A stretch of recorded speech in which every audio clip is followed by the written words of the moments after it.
Happy New Year, Flosstube friends! Today is January 1st, 2025. I am Audrey Marine, and this is episode 25. Thank you guys so much for joining me today. I have several things to show.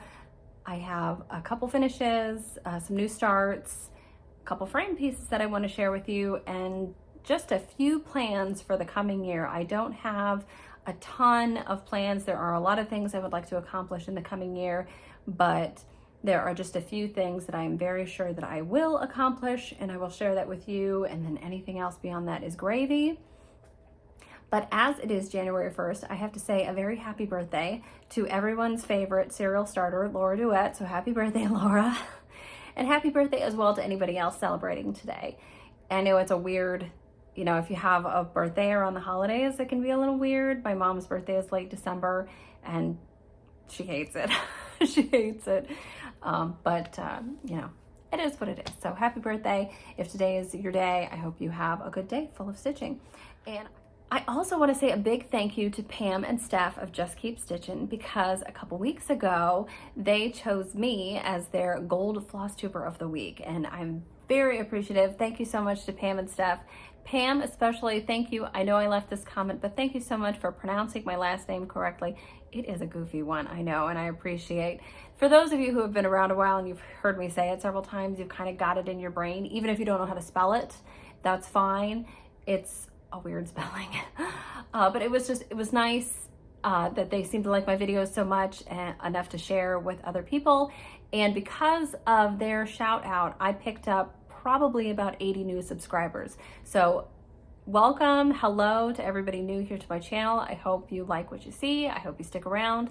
And if there's any questions or comments, please leave them below, and I would be very happy to get back to you. Okay, another thank you to Beth, who sent me some happy mail. So let me take a moment. I gotta dig out I left the book on the floor. Let me grab it. So Beth, who I met at the Hobby House retreat, she actually was talking to me quite a bit about needlepoint while we were there. Both love cross stitch, it's great, but she is an avid needlepointer, and she was telling me about some Elizabeth Bradley designs that she's done. And she said that she would be very happy to send me some patterns. And a few weeks ago, this package showed up, and I was like, what did I order? I had received everything I was already expecting. And I looked at the mailing label, and I was like, I don't know an Elizabeth. I realized, oh, it's Beth. It's Beth.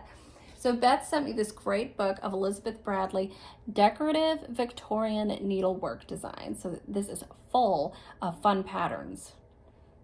So I've already perused it a couple times, but I'm going to go through it again. I would like to choose something small. And Beth gave me all sorts of tips. She told me what sort of canvas to buy. She told me what wools I should get. And so I'm very confident moving forward that I can be successful in this. I just need to choose my pattern, because of course there are big, huge, glorious things, but let's start out small. Let's make sure that I can do it. I will enjoy it, and it's something that I want to keep going with before I do something mammoth. Because Beth was showing me photos of things that she had done, needlework, needlepoint, tapestry, pillows, cushion covers, whatever you want to call them, and then also a rug that she did. It was absolutely fantastic. It was amazing. So I was very happy to get this in the mail. Thank you so much, Beth, and thank you as well for all your additional notes and things that you included. I was very happy to get all that as well. So great happy mail. Thank you. It's like an early Christmas present. Okay. Well, I have had a few new starts since I spoke to you guys last, even though it was only about 3 weeks ago. And my biggest, which I mentioned on my previous video, is Ann Thomas. I did start Ann Thomas, and I love her. I am keeping Ann Thomas in this beautiful Stitch Folk bag. Look at that. Look at that. Oh my gosh, it's so cute. It's like stupid cute. Okay, Ann Thomas. I'm sure many of you are familiar with this chart. This came out a few years ago. I'm not seeing a date on this, but it did come out a few years ago. Laura actually stitched this portion here and had that framed, this flower pot here, and had that framed for Brenda. And I know Kim Goldman just stitched the center motif with the pigeon, and it's gorgeous. I did want to stitch the whole thing, so I started in one of the corners, and thanks to my friend Vashti, I got the perfect fabric for it. I absolutely love it. Let me check my notes because I think I took the tag off of this fabric, but I want to tell you guys for sure what it is. Yes, it's 46 count antique button dark by Mason Linen. So here's the linen, and I would say that's a pretty good representation of the color. This is the linen. I think this is a half a yard as well. So I won't need this entire piece for it, thank God. But I will need a lot because she's going to be a big girl even on 46 count. On 46 count, and will be 11.5 by 13 3/4, and that's just the stitched area.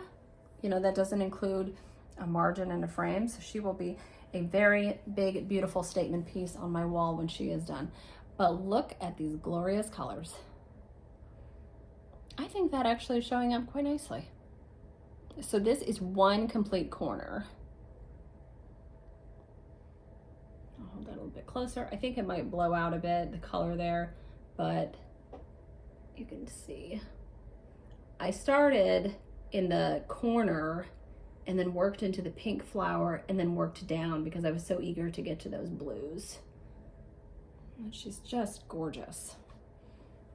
So I will show you.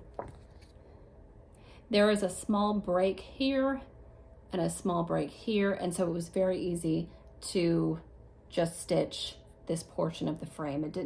There wasn't an awkward, you know, where do I pause, where do I stop? So once I completed that corner, that quarter of the border, then I went ahead and put her away. I had some other things that I wanted to work on, and then we were traveling around Christmas, and Anne has, I think, 37 colors, something like that, so I was not taking this whole thing with me.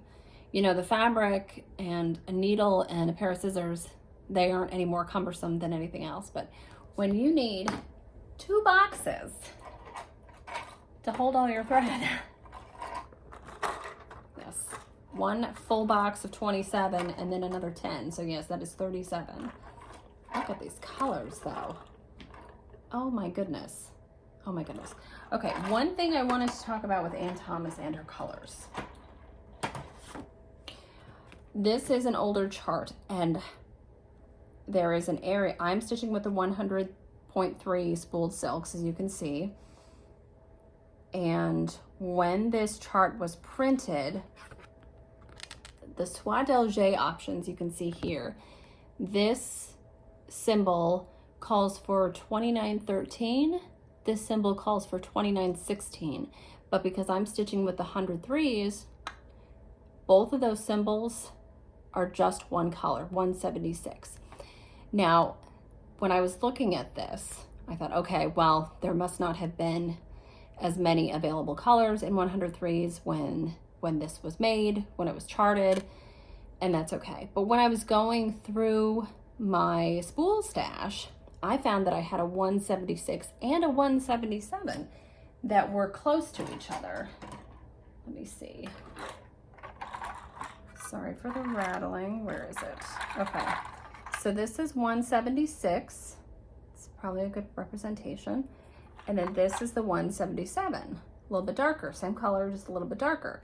And so I wonder if they just didn't have the 177 option when this was printed. So I thought, oh, well, I will pull both 176 and 177 because here we've got a lighter and a darker. And I know the symbols aren't, you know, exactly matching their colors, but when you look up Soie d'Alger 2916, it is darker than 2913. So I had a good idea of what this darker color should look like. So all that was well and good when I put the spools in the box. But then as I was stitching, I forgot that I had pulled 2 colors. And so when this symbol came up on the chart, I was like, oh, well, I just need to pull 176, and I did. So I stitched parts of this rose in a lighter color pink when I didn't need to. So there is some I think harsh contrast. I don't think it looks wrong or weird. I just would have preferred in those areas to have less of a contrast and more of a subtle blend between pinks and reds. And I realized this when I got down to this area, and there was a really stark contrast again between a pink and that white. And then I was like, wait a minute. And I realized what I had done. So I went back up here and I looked around at this and I thought, well, do I want to rip out that light pink? Because you can't stitch over stitches you've already done because it just looks awkward and lumpy and it doesn't look smooth. So I did not want to do that. So I thought, well, I needed to either rip out those light pink stitches where they should have been a medium pink, or I need to just leave it. And who likes to rip crap out? Nobody, especially when it's in this kind of dense stitching. I was like, well, I want her to be right. I want her to be really right. I want to do things correctly. Because when I messed up down here with the pinks, I went ahead and ripped it out. And then I realized what I had done up here. But looking through Anne's chart, even though it looks symmetrical, I mean, except for like this is a blue pot and this is a, I don't even know what color to call that, brownish pot. You know, you look and it seems like it's very symmetrical, but all these roses in the corners are all different in color. They're all different in color. So I thought, you know what? The one in that one corner is just going to be a little lighter in some areas than the others. And that saved me a lot of like annoying frogging, and also saved me from being frustrated that it wasn't quite right. So I just went ahead and left it. I'm happy with it, and I'm excited to move on with her and make some more progress. I think now, because it's been over a week since I've worked on her, I can go ahead and just do another corner and get that done. I think if I had done this corner and then continued right away, I would have wanted to work on either the verse or a motif in the center here. But I think I am just gonna move on and do the next corner on this side. And that way I can cut my fabric too, because you guys, look at this. Like, this is just half of it. I wanna be able to cut this. And I'm the sort that I won't cut it until I'm absolutely sure, even if I've done the math 27 times. But that was a really fun start. I really enjoyed working on her. I did that entire corner in less than a week.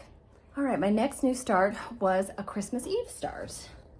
This is Mary Hillier, or Mary Hillier. I went to school with a La Hillier, and it was L' this, and she was La Hillier. I think it is Hillier, but we're just gonna say Hillier. This is a chart that I got from Kitten Stitcher's Black Friday sale a little over a year ago, and I think I got it for half off. It was a great deal. It was a great deal. This is the only Bristol sampler chart that I have. I know, you know, there are some that are smaller, there are some that are bigger. I think this one is a pretty good size for me. I figured last Christmas Eve, I started Carmel Auto Party, and I finished that. I put in about an hour a day on average, and finished her in about 4 months. And I thought, well, that's kind of a nice thing to do every Christmas Eve. Let's see if I want to keep that up. So I went ahead and pulled this chart, and I'm just using the called for SWA 103, which is 681. It says you'll need 3 spools. So I dug out, I did actually have 3 spools of 681. It is a commonly used red, and it's beautiful. And I liked the red on this, you know, just not mottled fabric, however it looks in the photo. And so I pulled out 56 count cockle shell because I have a lot of it. I have a lot of it. I think when I bought it, I bought like a yard. I was like, what am I doing with a yard of 56 count? So I'm slowly working my way through it. Not ironed, I'm sorry. This is about how big she's going to be. So she's going to be a big girl even on 56 count. I will say there is an error with the dimensions here, because on 56 count it says that the design area is supposed to be 15.5 by 15.75. And I did the math a lot, and that is not right, because I measured out a piece that was 15.5 by 15 3/4 plus a 3-inch margin all the way around it. And I'm looking at this thing going, this is a bed sheet. And so then I took the stitch count and I did the math and I counted the stitch count to make sure that this was indeed a true 56. And I did the math again. And I am positive, I know only fools are positive, but I am positive that this is the right size fabric for it. And I had gotten to, where's the halfway point? The halfway point on the top is between the I and the J. So right here, and that is not even halfway across my fabric, you know what I mean? Because that's, this fold here is the halfway point. So I know I'm good. I know I'm good that way, and I am very sure I'm good the long way as well. But this is my start. I started her, as I say, on Christmas Eve and put in probably about an hour or so a day since then. I did not work on her yesterday because I started something new yesterday and was wholly obsessed with it. So there was some point last night that I was like, oh, I gotta work on Mary Hillier today, and then completely forgot. And by the time I remembered, it was after 10 o'clock and I was like, I just want to go to bed. So I am trying to work my way down so that I can get to these motifs here, so that eventually I can do a bit of motif and some alphabet, a bit of motif and some alphabet, and bounce around how I want. Because I think if I just went, you know, top to bottom like I did with Marie Louise Perret, I would not be happy. I want to get to this fun stuff down here. We've got a crown, we've got a weird bird, a couple weird birds, we've got a couple butterflies, several crowns actually, and just interesting little patterns. So I really like this one. So I posted that I was starting this on Instagram, and a couple other people said that they might start it with me. So let me know if you have. Let me know if you've pulled this one out. I really like her. I love 681. I think 664 is still my favorite red, but 681 is a close second. This is just a little bit deeper. And I think it looks really nice on this cockle shell. If I didn't tell you, it's 56 count cockle shell fabric from Tabby Cat Linen. Another new start that I had, I actually started this a while ago. I started this on November 17th, according to my notes. But this was the one that was included in the Hobby House Christmas box.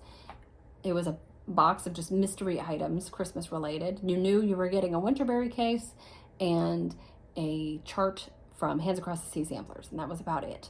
And this was the chart that was included. I love it. I love it. It is deceivingly large though. You look at this and you're like, oh, it's a little red sampler, but actually there are quite a few stitches in here. There's a lot to those borders. The stitch count is,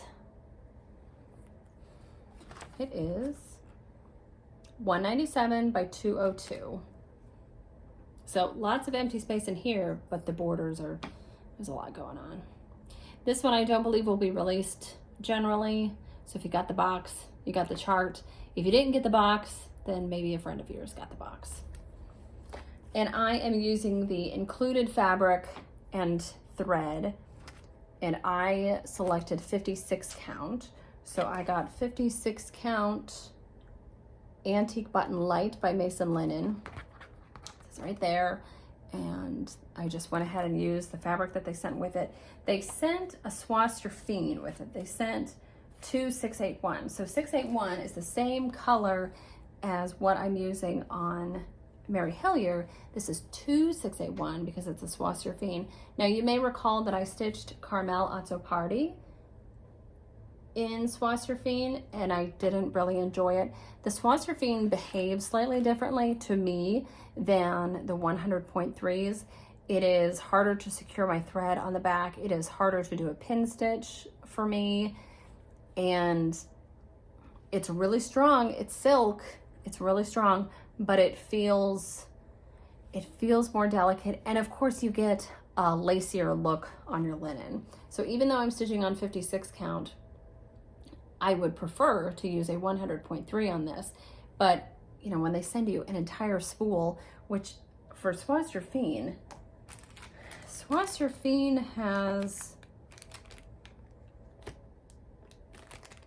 100 meters, and Swab 103 is only 50 meters. So I thought, what am I going to do with 100 meters of 2681? You know, that's a lot of tiny little signatures to use up that. So I figured I would just use the Swasserfine for this, and then I would still have a lot left over to use it for signatures and things on items that are done in 681, if any of this makes sense. If you guys don't know, when I finish a sampler, I will stitch a tiny little signature over one, even if it's on 56 count. I will stitch a tiny little signature over one, and I have been using Swasserfine to do that. Just, it's so much easier to do it with Swasserfine, because I usually do an A and the number 23 or 24. Going forward, it will be 25. And then on a larger sampler where there's room, I'll even stitch a tiny little lion, and I will insert a photo here if I have one on my phone. I think I should.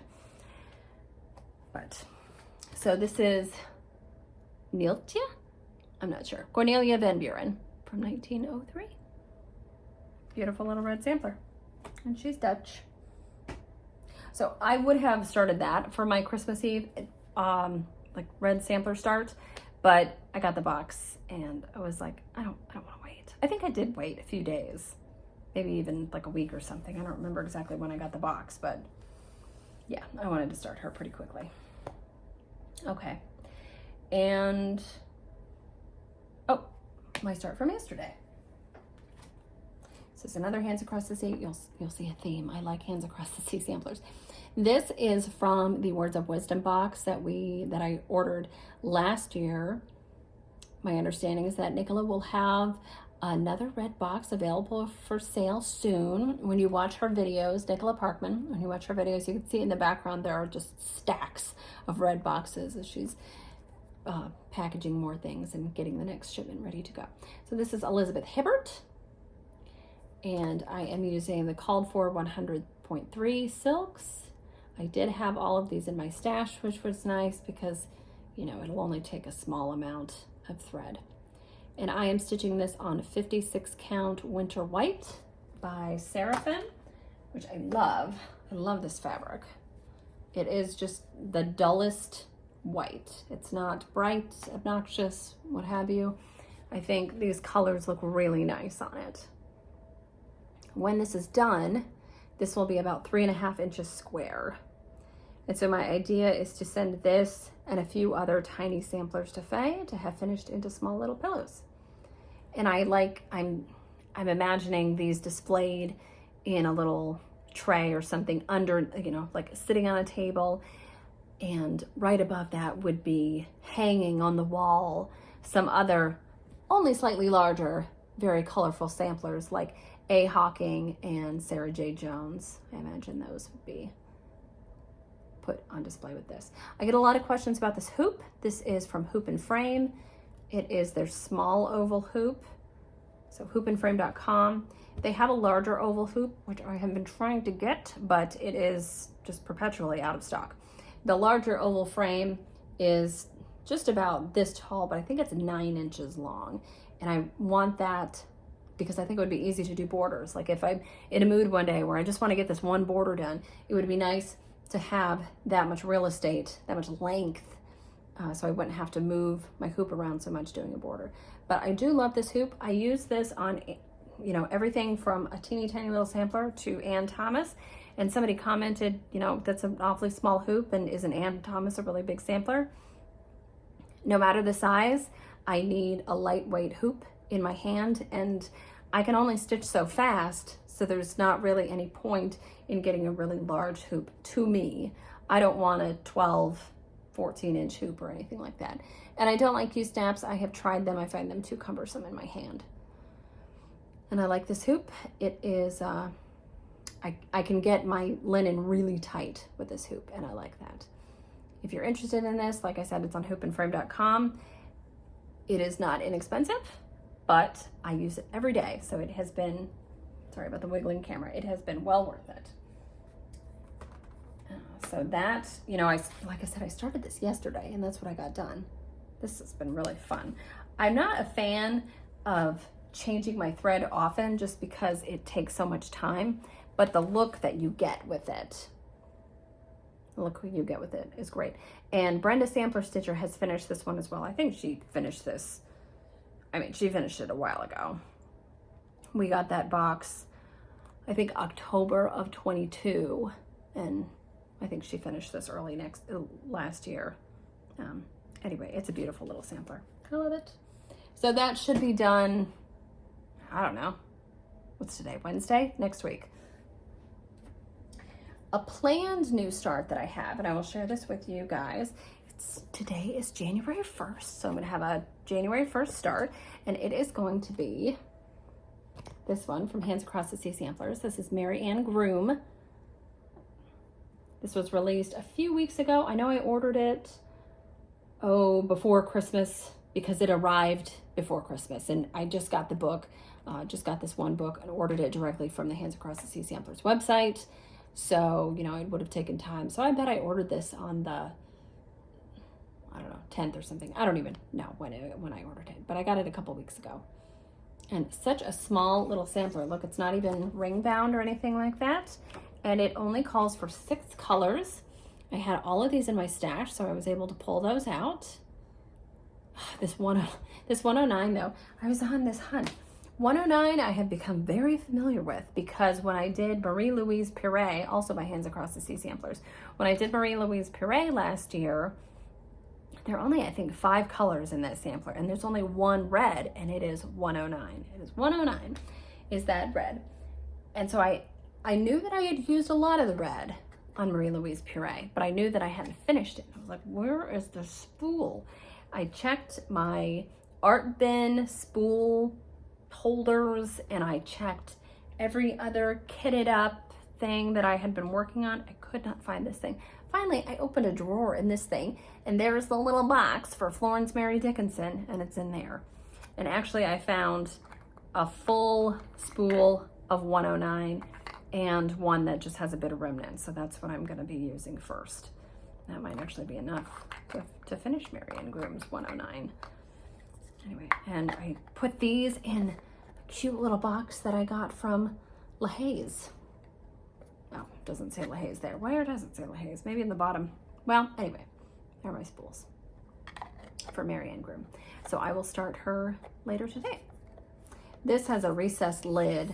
I haven't quite figured out what I'm going to stitch and put in there, but I was thinking maybe stitching part of a black sampler, so that I have more stitched than covers this area. And so then when you fold it, you know, put your stitched piece on an oval insert, then it kind of, there's a bleed, right? And it kind of looks like a piece is taken out of a sampler rather than something that is complete within this size. That was just an idea I had. Okay, and I plan to stitch Mary Ann Groom on 56 count white mustard by XJU Designs. In my last video, showed a finish that I had on this same fabric. And it's over there and I can see it on the rack waiting to be sent to the framer. And I don't remember her name, but it was another one from the Words of Wisdom box. But I like this color. It is a very subtle yellow, and I thought the little bit of yellow here would look nice on it, as well as the red and the lime green. I thought that would look very nice on the white mustard. So I will start that later today. Okay, I did have a couple finishes to share. This is something I pulled out just a couple days ago, and I was able to finish it in one day. Threadwork pairs. I chose this pair, and I thought, oh, well, I really like green pairs. So I pulled out this thread. This is something I purchased from threadnuts.com. This is Painter's Threads, and this is Turner. Is the color, and it's a nice olivey lime, but it has little bits of red in it. Every once in a while you'll see bits of red. And I chose 46 count Castor Bridge, which is something I got from Hobby House. This is a tabby cat linen color, and I just think it's such a nice green. Such a nice green. And I think that Turner thread looks great on it. So I cut a piece of fabric big enough to do a row of pairs should I choose to do that. I really hate cutting into fabric, but I figured cutting off, what is this, like 8 inches or something? And I think I bought a 1/4 yard. So I think I'm still good on caster bridge. But this is really nice. It was a fun little stitch. And then a really exciting finish I had. Okay, let me show you guys this. Last year, I don't know, was it maybe September-ish? I don't remember. I pulled this out. This was a market release from last year. This is Katerine Rees. See the goofy spelling. Katerine Rees. This is by 1897 Schoolhouse Samplers. This was a market release, as I say. And last year I stitched this one while applying her needle. And I purchased Roxy Floss Co fabric and floss from evertote.ca. I used their conversion. This was fun. Man, I think I did this in like a week or something. Such a cute little sampler. Silly little pink and blue birds. Look at those things. I really like this. This is 46 count. And I think the cotton floss, which is what Carrie dyes, I think the cotton floss works just fine on 46 count. I don't know how it would work on 56 count. I haven't tried it. I don't really care to try it. I think 46 is fine. These are the flosses. And then over Christmas, I was at my mom's and I thought, you know what, I'm gonna take Katerine and maybe start the second one while I'm up there. Because I did decide, I was kind of going back and forth last year. Do I want to stitch the other one? Do I not? And I decided ultimately that I did. And I did start this around Christmas. I don't remember exactly what day it was. I think it was the 21st. And started this. It was going really well. And then I really started to hate it. But then as I got closer to the end, I was like, oh, this is great. I love it. It's so small that I was looking at the border thinking, oh, well, that's really monotonous. And I don't know if I want to stitch, the same thing over and over.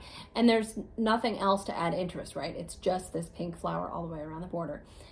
But as I got like the first row done, I was like, oh, this is easy peasy, no problem. But then as I was like getting down to here with the border, I was like, oh my gosh, I still have half to go. I don't want to do any more of those flowers. But I pushed through and I finished this in, I don't know, 8 or 9 days, something like that. I love this goofy blue and pink corner. And there's a green and pink one down here. But it's just, I don't know, it's a silly thing. It's not symmetrical. All the flowers are a little off. And I made my own mistakes as well. But I do like that piece. And I like that now I have the pair. Oops, let me see if I can put those together. Yeah. So this one is slightly longer, so they're not the exact same size, but my plan is to have them framed in matching frames. And then even though I did both of the samplers, this is how much floss I have left over. So I would say if you order the floss pack from evertote.ca, you get all these, you have this much floss left over, and look at, I don't know, what does that look like? Looks like Christmas. Yeah.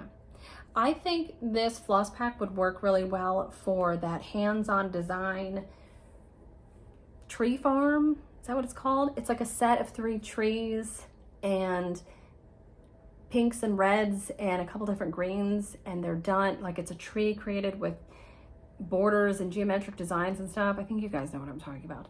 I think this, because you need like a couple greens, a red and a pink, and a beige, and a cream, and a gold. And look at what you have there. That's so pretty. But this blue, I gotta tell you, this is just navy. I love this blue. Look at that. It really pops on the samplers too. Anyway, so if you got this, like this is how much floss you're gonna have left over. There are things you can do with it. Okay, well, I might as well show you my framed pieces that I have. Now, I got 3 pieces back from Lisa at LM Framing in Batavia, Ohio. One of the pieces, though, I gave to my mother for her birthday. in late December.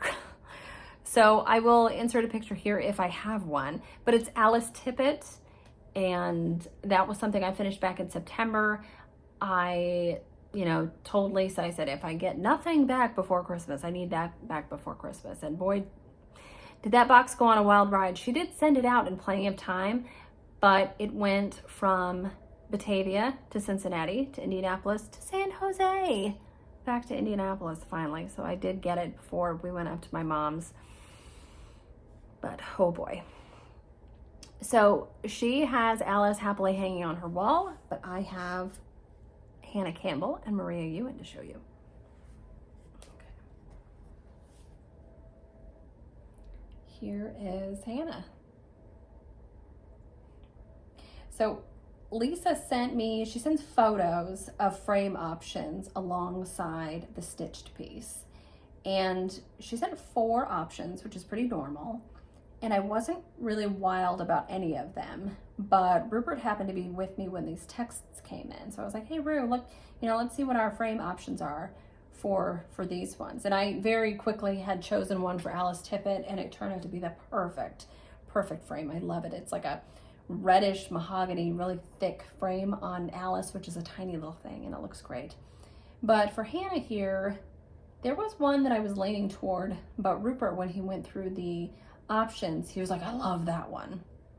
I was like, okay. So I think perhaps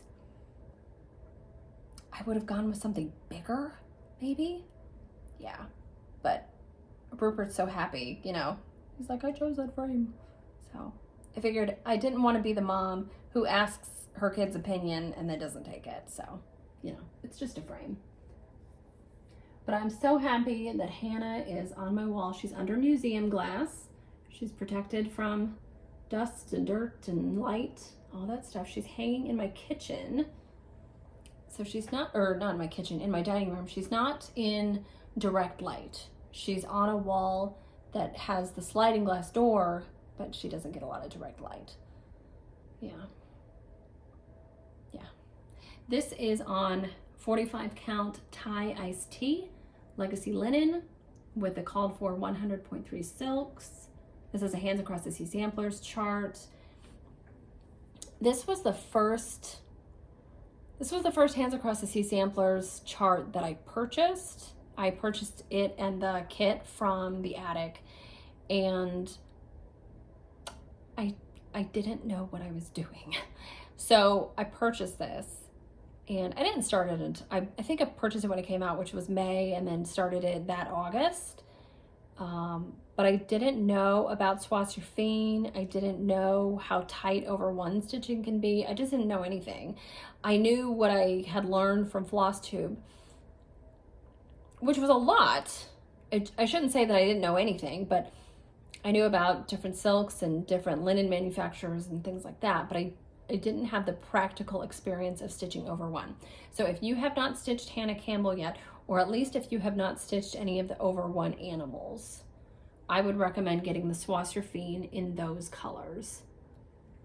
Stitching these letters in 103 is okay, I think, because there is a gap between the stitches. There's a gap between all of the stitches. But these birds are over one, and they're super fat and chunky, and they were a pain in the ass. And oh my gosh, these little animals here, I love them so much. Like this bunny, and this to me looks like a little lion or something, or like a little kitty. And they're so cute, so cute. And so those ones I kind of like that they're like poofy. I actually didn't stitch the eyes within them. You're supposed to stitch an eye in a different color. I was like, screw that. If you can see the linen through it, that's good enough. But by the time I got down into this area where there are all these over one birds, which are really tiny, I was like so over it. I was like, can we please be done with this thing? I will say though that I really loved stitching this border. A lot of people complain about, if they're complaining about anything in a chart, it's the border. But I loved this one. I think it has a lot of interest. Just fun. And that was the thing when I put this on the wall, and I showed Rupert, it was like, there's the frame you picked out. One of the first things he said was, that the red pops. That's what he said. He said, it looks so good, the red pops. And he's right. This hot pink red, whatever it is, I don't remember the number, the color on this. It looks really nice against the black. And the frame is black. The stitching in here that looks black, it's actually a very, very, very dark blue. So I also think in that way, maybe my eyes are perceiving this as too harsh. I don't know. But she's on the wall. She's done. She is an accomplishment and a half, I tell you what. Oh, that's what I should show you guys. Oh, here's my signature. So A, 2, 4, and a little lion. And yeah, that I stitched over 1 with 100.3s. And so when I discovered what surfing, I don't know if it was just from reading or more Flosstube or Katie Strachan, it was like, oh yeah, surfing is the way to go for those little things. So I don't, as I say, you know, with having stitched Carmel Alto Party entirely in Swassurfine, I don't want to do, besides Van Buren here, I don't want to do a big sampler in just Swassurfine, but it is absolutely brilliant in certain situations. Yeah. Okay, I think I've talked about her long enough. Now, as glad as I am to have Hannah done, because as I say, she was a struggle at times and an absolute joy at others. It was a roller coaster, I tell you. This one is my favorite piece. Absolutely my favorite piece. This is Maria Ewin. And I want to cry. She's so pretty. Look at that. The frame is perfect. This was another thing. Lisa sent 4 options, and she would have sent me more. She would have sent me an infinite number if I kept asking. I knew she would. But Lisa sent me 4 framing options, and I was like, well, I don't really, you know, I'm not excited about any of them. So I just picked this one, and I am so glad I did. It's perfect for her. It's perfect. It has this like burnished fillet in it, and oh, it's so nice. But I have this one in the living room, and I will just go up to it multiple times a day and admire it. I absolutely love this piece. And there, the verse over 1 I did in Swassurfine, and you can see my little signature there, the lion, the A, the 24. I really loved stitching those letters. I love stitching over 1 letters. I do not know why. But this was just an absolute pleasure to stitch. I love this one so much. Okay, so those are my framed pieces. I will have more things to show you when I get more things back from Lisa. She has 6 of my things left. And I have more things to send her. I have at least 3 more things to send her. So I was thinking though, and I sent her an email about this a couple weeks ago. I was thinking, because, not just because, but a little bit because of the wild ride that this package took, you know, going all the way to San Jose. I was telling Ryan about this, and he's like, you could have driven to Batavia because it's only 2.25 hours away. I was like, I know, I would have just driven there, picked him up, and had him the same day. So I was thinking that this next batch, when Lisa gets them done, when they're all framed, I might drive out to Batavia, pick everything up, bring her whatever I've finished by then, pick out new frames, and then go to Keepsakes. Yay! I've been to Keepsakes. Sorry guys. I went, probably 1.5 years ago. I took Mo. That was fun. He got a couple things, and yeah, that store is chock full of stuff. It's a little overwhelming, honestly. So, but I thought that would be a nice trip. So I don't know when that's going to be, if it happens, you know, maybe sometime in the spring. I don't know. Okay, let me check my notes, make sure that I showed you everything I needed to show you. Okay, yeah, now we're on to haul. I did sign up for Stitch Folks quarterly bag subscription. I told you guys about that in my last video. I hope if you wanted to do that, you were able to do that. I was thinking, do I need to spend $75 on a bag every quarter? But actually, like the month before, I had just canceled a subscription for something that was $33 monthly, and I was like, oh, I'm making money. Anyway, so I felt good about it. And I love Barry's bags, and I love Barry and oh, the bags. So I signed up for that, and I think the first bag is due to arrive in February or something. I think she said she'd start shipping late January. Also around that time, I think I should expect an order from Hobby House, because they posted on their website that in this new year, they will have some exclusive linen and Aida colors from Tabby Cat Linen. So the first exclusive color, and I think they said they'd have an exclusive color, a new one every 2 months. And the first one is due to ship mid-January, if I remember correctly. So I went ahead and I placed an order. And so I'm sort of looking at it as like a DIY fabric subscription, right? It's not charged automatically. You need to go back to the website to order each one as they come out, become available. But then if you change your mind about thread count or sizes or whatever, you can do that. But for this first one, I ordered a piece of 56 and a piece of 46, because I cannot tell you how many times I have gone through my stash and been like, oh, this is the perfect one. Oh, I wish it were in 56. Oh, this is the perfect one. I wish it were in 46. So I decided if the color looks decent, I'm gonna get a 46 and a 56, because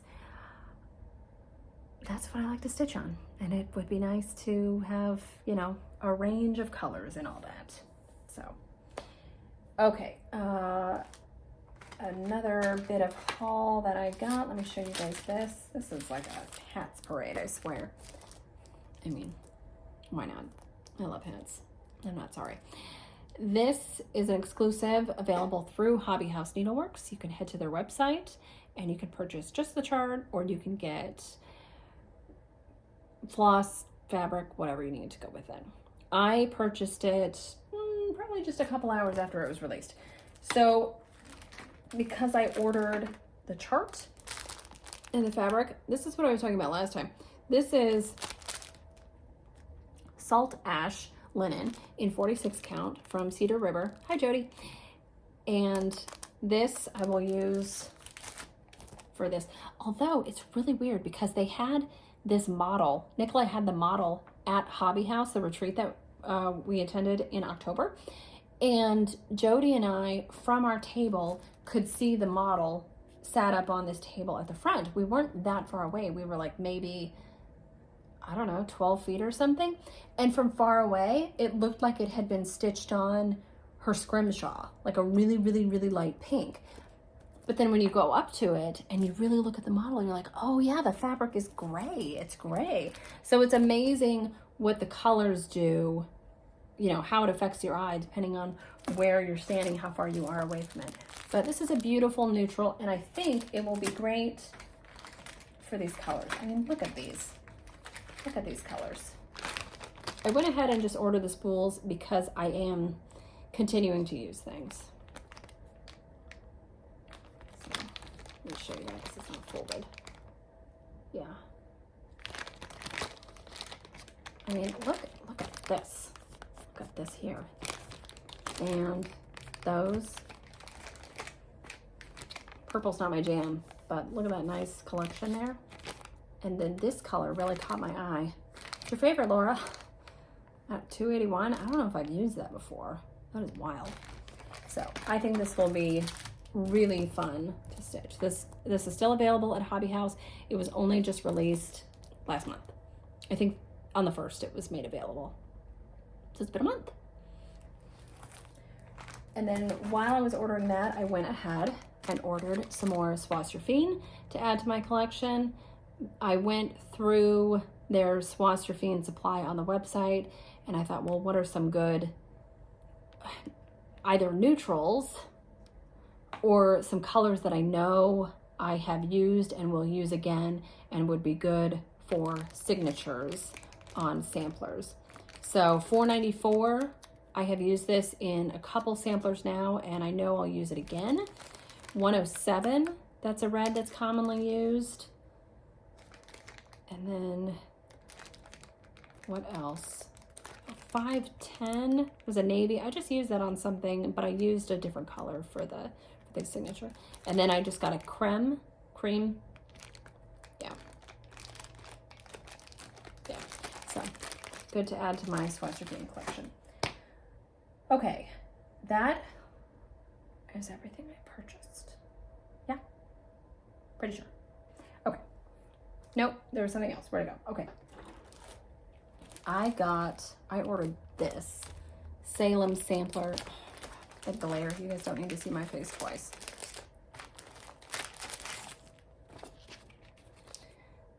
This is Salem Sampler by Plum Street Samplers. This was released last month, and I ordered it through Needle and Flax because Rachel had the chart and she had the called for linen, which is her linen. This is a special new color. This is called Gallows Hill. It's like a brownish gray. Grayish. Yeah. Very light modeling, I think. You can see a little bit of veining. Oh, that's neat. I should have opened this and actually looked at the whole thing. This is 40 count. She had 40 count and I think 36 count available on her website. Yeah.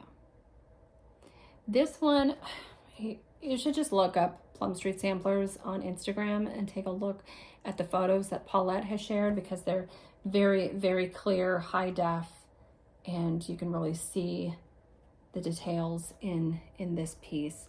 I think it's really cool. It is morbid, but really cool. And then I got the floss for all that, all the called for floss. So I can start that whenever I like.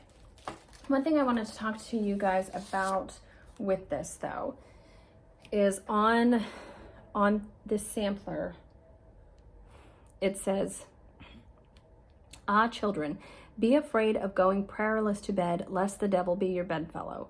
See Mather." That's cotton mather. And, well, I did some research. And I did so much research. This led me down a really interesting avenue. And I was reading about cotton mather. I was reading about his father, Increase. Yes, that was his name. And before I stitch a quote on something other than, you know, like the Lord's Prayer, we know where that comes from. But before I stitch a quote on something, I want to know about the person who said it. I want to know the context in which it was said. I want to know more about that quote before I stitch it and hang it on my wall. So what I found was that this quote, it was said, it was written by Cotton Mather, and it came from An Essay Upon the Good Education of Children, page 18, and it was printed in 1708, which was 16 years after the first witch trials in Salem. So I think Paulette chose this quote because she is religious, she is spiritual, and it says something to her. And, you know, this, I think, lined up with a point she was trying to make. However, I didn't feel that it was even like within the right context. You know, this was in a piece of writing that Cotton Mather produced in order to educate, inform people on how to rear their children in a godly way. What I did find that I thought was more applicable was a quote from Thomas Mall in his Truth Held Forth and Maintained, which was published in 1695, much closer to the Salem witch trials. And on page 185 of that, he says, "For it were better that 100 witches should live than that one person be put to death for a witch, which is not a witch." So I thought either I would change the quote to Thomas Mall's, or I would just leave it off altogether. I don't want that on my piece. But otherwise, I think this is really cool. I like the big flowers. I like this here. It's neat. It's a little weird. Gotta have a little weird.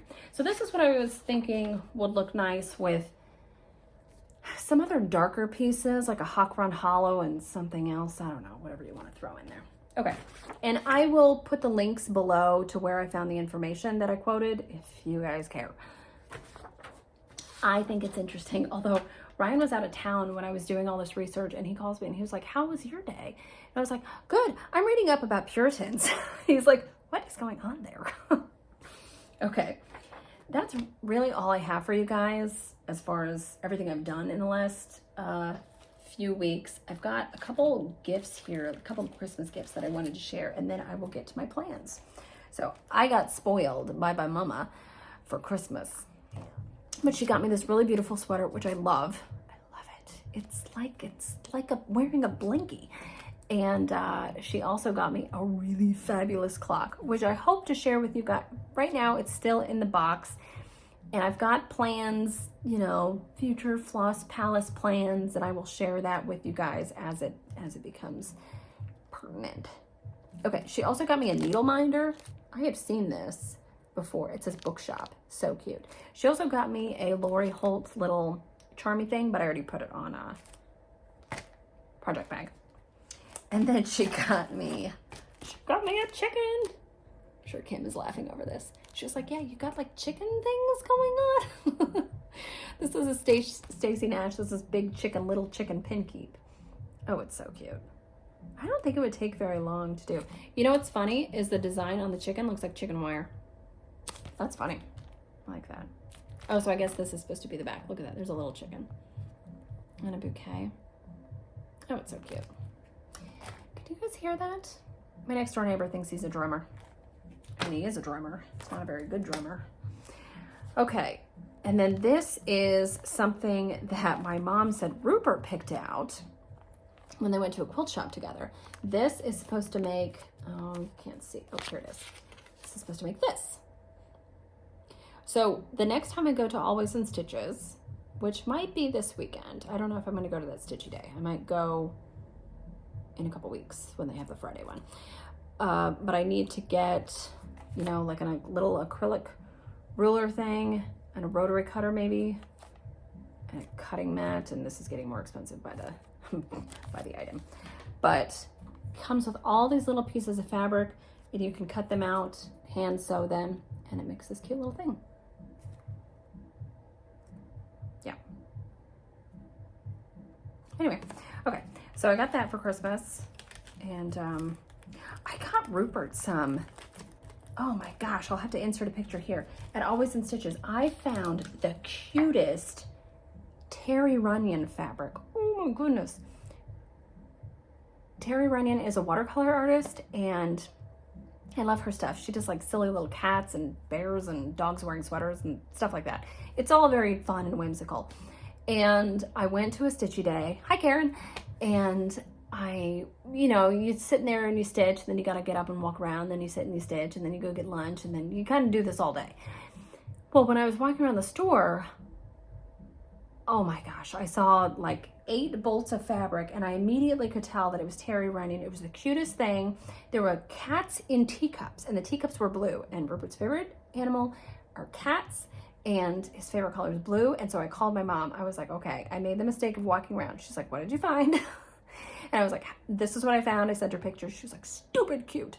And so I said, how much do I have to buy in order for Rupert to be able to make whatever? And so she told me what to get. And I got the cats and the teacups, and then I got a larger print, and then a small, I want to say auxiliary print. That is not the word I want. Complimentary? Accent. I don't know. You know what I mean. Like a little print that doesn't have, it just like pulls out the colors of the other fabrics. Wow. Okay. Time for me to be done. Okay. There was one other thing I needed to do, and I promised to do this for the person who had asked. Someone asked about this, and they asked if I could share my pattern and colors that I used for this. I can't share the pattern, like I can't show you exactly where I put what colors, because you need to purchase the pattern yourself. This is 12 Days of Christmas from the Sweetheart Tree. What I will do is I will list the colors that I have used. These are all of the colors that I've used as I'm stitching them. I'm on day 4 now. I have finished 1 through 3. I will list the colors I've used, but really I just kind of pull from that bunch what I feel like using at the time, and I would encourage you to do the same. Use the called for if you like how this looks. Otherwise, you're welcome to, use these same colors and kind of make it work for you. But I'm not going to go through and point out every little, you know, stitch that I used in this color and every little stitch that I used in this color. But I can say that, you know, for example, I can say that I used Gentle Art Sampler Thread Cinders to do these birds. And that's why they're not blue and pink, they're kind of black, you know. And but like for these hens up here, I used like 4 or 5 different colors out of here. So I will go ahead and list all of these colors in the drop down box below. And you can do what you like with it. I think it's fun to, you know, just come up with something a little different. I think we buy charts because we like what's in the image, but there's nothing that says that you can't go ahead and do your own thing with it. Okay, thank you for joining me today. I hope you had fun. I hope there was something that inspired you. Let me know if we're working on any of the same things, or if you have any planned starts for 2025. That was a thing, my plans for 2025. I want to finish Eliza Townsend. I want to finish Ann Thomas. And I want to start and finish Lucy Calcut 1825. But I don't have the floss for Lucy. And I don't have the fabric for Lucy.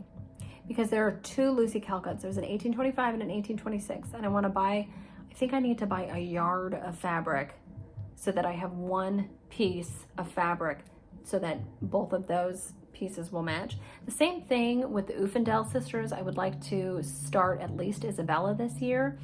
And I need a yard of Jersey cream because I want them on matching fabrics. But I don't have the fabric there. And for Lucy Calcut, I'm thinking about using the Soie d'Alger, as much as that pains me. I don't want to do a conversion. And I feel like I could call, maybe I could, I don't know. I'm sure I could figure out how to do a conversion or find a way to have a conversion done for me for Lucy Calcut. Then again, if I stitch it with the Soie d'Alger, which is a thicker silk, I could use like a legacy linen in a 37 or a 38 count. And then they'd be a little bit bigger, you know, more of a statement piece. And I think that would be really nice. So I've got some decisions to make as far as the Lucys go. At least with the Ufendel sisters, I know that I want to use Jersey cream. I just have to go ahead and buy it. And then even though the Isabella Ufendel and Tong Ufendel in the books, they're only charted for Soie d'Alger and DMC. It's either on, yeah, I think on Nicola's website, handsacrossthesea.samplers.com, there is information about the 100.3s. Oh, another thing. I don't really have to show you this. Ann Thomas, when I was pulling, you know, as I said, you know, that some colors, you know, there are new colors, new 100.3 colors available now since Ann was first printed. When I was pulling colors from my stash, I noticed that I didn't have, I think, 4 of the colors needed for Ann Thomas. And I was like, oh, well, I'll have to go ahead and order those. I'll do that when the time comes, when I need to do that. But then I went on to hoopandframe.com, which is like the retail side of Access Commodities.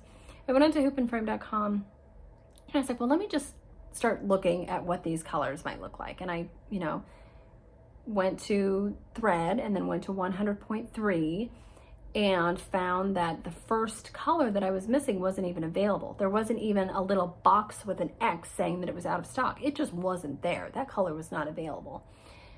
And so I thought that was weird. Is this a discontinued color? So then I had a genius idea. On hoopandframe.com, go to kits, and you will see that they have kitted up Soie d'Alger and Soie 100.3 kits for all the Hands Across the Sea samplers charts. Well, most of them. I will say most of them. And some others. There are some Scarlet Letters. There is Shakespeare's Peddler, Mary A. Williams, which I did buy that 103 kit. So when you find the Ann Thomas kit, it'll tell you, it gives you a list. Like, these are all the called for 100.3s, but it'll say for this one, this color is substituted. And for this one, this color is substituted. And presumably it's because what was called for is no longer available. So I was able to use that as a great resource, and turns out the 4 colors that I didn't have because they had been discontinued, I actually had what Hoop and Frame suggested as an alternative, a substitute, what they would include in their kit should you buy it. Now there was one color on there where they said that either this one was going to be substituted or this one was going to be substituted. And I pulled both of those and I looked at them and they were rather different, I thought. And so I chose the one that I thought would be best for me and my Aunt Thomas. Anyway, that website, you know, it's fun to go and look at what you can shop for, but it actually is a really great resource in that way. So I would recommend it. That's where I got my hoop. That's where I got my absolutely favorite scissors. These are Golden Forge scissors. They come in a few different colors. These have a very sharp tip. I know everybody goes on and on about the Kohana. I've never used Kohana scissors. I don't have them. These ones are probably about the same price point. And I think they're great. I mean, you cannot see, I know you cannot see in the video how sharp those are, but they're perfect for pin stitches. Okay, are we done now? I think we're done. I'm exhausted. I hope you guys have a great day of stitching. I hope you have a great year of stitching. You can tag me if we're stitching any of the same things. Send me messages on Instagram. Drop me a comment or question here. And I plan to record again, maybe near the end of the month, maybe not until February, who knows. But I so appreciate all of you, everyone who comes and watches. I cannot tell you how nice it is to see that, you know, I've got over 4,000 subscribers now. And I see when I put out a video, I have pretty close to that amount of views. And I know my mom watches this like 9 times. But it's nice to know that my subscribers come and they watch, and many of them leave comments. I want to say a special thank you to Maylene and Linnell, because they almost always leave a comment, sometimes send me a message on Instagram, and leave very nice comments on my Instagram posts as well. So I hope you ladies are having a great year so far. I know we're one day in, but I hope it continues to be really wonderful. And I just want to say that I appreciate you and all of my subscribers and viewers, anybody who has ever stopped by. You know, it's exhausting doing these. Yeah. One last thing, since I thought of it, I had not started watching Thread Gremlins. I heard about them. I heard that they were like kind of chaotic, and I was like, I don't know if I can handle that. Okay, so I was talking, Kim Goldman and she texted me. She's like, have you watched their 2024 Whip Parade? And I was like, no, I haven't gotten to it yet, thinking that I might not get to it. But then I thought, well, you know, she's watching it, you know, there's got to be something to recommend. And so I went ahead and I put it on, and like 10 minutes into it, I texted her. I was like, this is chaos. And she's like, oh, just wait for the coffee spill. I was like, what is going on? So it was highly entertaining. It was a little nerve-wracking because of Caroline's process of getting rid of things. However, I can relate to her. She is what seems to be a new stitcher, and so she's going through I'm starting to really figure out what I like as a stitcher and find my style and find my favorite, you know, flosses and fabrics and all this stuff. And so while it was kind of scary at times, it was very entertaining. So yesterday I had on their latest episode, and I watched the Whip Parade, and I watched one other, like a little bit of one other episode. But then yesterday I decided to watch their latest video with it, which I think just came out yesterday. And most of the time I watch these on my iPad here in my stitching room, and I'll just like kind of have stuff on, but occasionally I will watch Flosstube in the living room. And so yesterday Ryan was kind of in and out, and he saw that there were new people on TV, and he's like, oh, who are these people? So I was like, well, that's, you know, and I like thought I had it right, Caroline and Elizabeth. And then so then he's like asking questions and stuff, and like, I don't know. And then, you know, he asks, oh, I don't even know what it was, but Carol or Elizabeth started going on about this movie that sounded like really weird. And in 10 seconds, Ryan found it on IMDb. He's like, this has got to be it. And this looks bizarre. And sure enough, it was. And you guys should go back and watch the video because it was hilarious. And she's talking about this hundreds of beavers thing. It was so weird. So weird. And then, you know, Ryan is still in the living room. He's looking this crap up and he hears a noise and he's like, what was that? It sounded like a cat. And I was like, I don't know. Maybe she has a cat, but they both have kids. Oh, they both have kids? Are they married? I don't know if they're married. Why don't you just sit down and shut up so I can watch this video? Anyway, it was very entertaining. I laughed out loud really hard a few times. And even, you know, to the point where Ryan, he felt like he missed something. So then we had to rewind stuff. And I'm like, why are you getting invested in this, Ryan? But, oh, and then Amy off camera was talking. He's like, who's talking? It's like, there's another woman. She's off camera. We can't see her. Well, why is she off camera? I don't know. So it was an enjoyable experience. It was really funny. I had a lot of laughs during Flosstube yesterday, which was great. Which is what I want. You know, I want to sit and stitch and have fun and be entertained. So thank you, ladies. Thank you for the laughs. Okay, so that's my recommendation for today. Okay, so now that I've been jibber-jabbering on for several more minutes, after I tried to start to wrap this up, I will say goodbye now. I want to say happy stitching, and I'll talk to you guys in a few weeks, maybe a month. Bye.